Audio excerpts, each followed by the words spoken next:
Ukraine filed a lawsuit with the UN International Court in The Hague on the third day of the full-scale invasion of Russian troops into Ukraine. Already on March 16, 2022, the court ordered Russia to stop military actions, the stated purpose of which was supposedly to prevent genocide in the Luhansk and Donetsk regions. The Kremlin ignored the judge's decision. Now the case is at the stage when the Ukrainian side is waiting for a decision that the case within the framework of the Genocide Convention and therefore consideration of the claim in essence is possible. Ukraine filed a very creative lawsuit. It says that Russia violated the Convention on the Prevention of Genocide by launching aggression against Ukraine, justifying it with accusation that Ukraine committed genocide. That is, what we are proving is that Ukraine did not commit any genocide in Donbass, as the Russian Federation says. In this case, we are not yet trying to prove that Russia committed genocide against Ukraine. Our focus is that we did not do this, and accordingly, Russian aggression has no legal basis.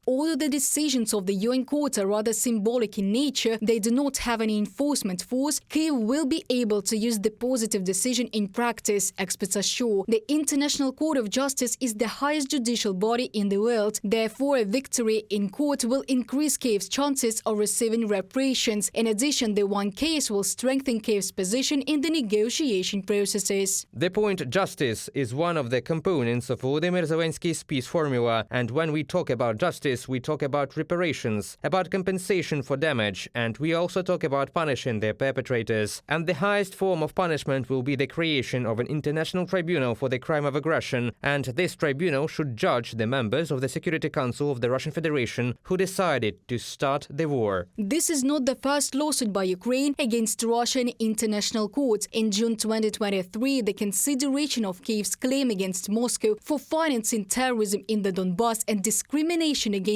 the Crimean Tatar population in temporarily occupied Crimea reached the merits hearings and the International Court of Justice. Since 2019, the Ukrainian Foreign Ministry has been pursuing 2 cases against Russia at the World Trade Organization and at the Permanent Court of Arbitration. Another 4 cases are being considered by the European Court of Human Rights. Each court, in fact, has its own specifics. For example, in the European Court of Human Rights, we prove precisely that Russia violated the European Convention on Human Rights, directly human rights in Ukraine. In the International Court, we show that Russia, in particular, violated the Genocide Convention, and we talk about the responsibility of Russia as a state as a whole. In the International Criminal Court and in the tribunal that we want to create, we will no longer condemn Russia as a state, but specific individuals, for example, Vladimir Putin, or Shoigu, or Lavrov. Despite the fact that Russia is a permanent member of the Security Council and has the right of veto, Moscow will not be able to influence the court's decision, experts are sure. The Kremlin also does not have support among other UN member countries. Russia is in international diplomatic isolation, and even the fact that the Russian Federation is a permanent member of the UN Security Council will not help it in any way in the UN International Court. After all, the International Court is an independent institution of the United Nations, and it is significant that 32 countries took the side of the plaintiff, Ukraine, in this process that we are talking about, but not a single country took the side of Russia.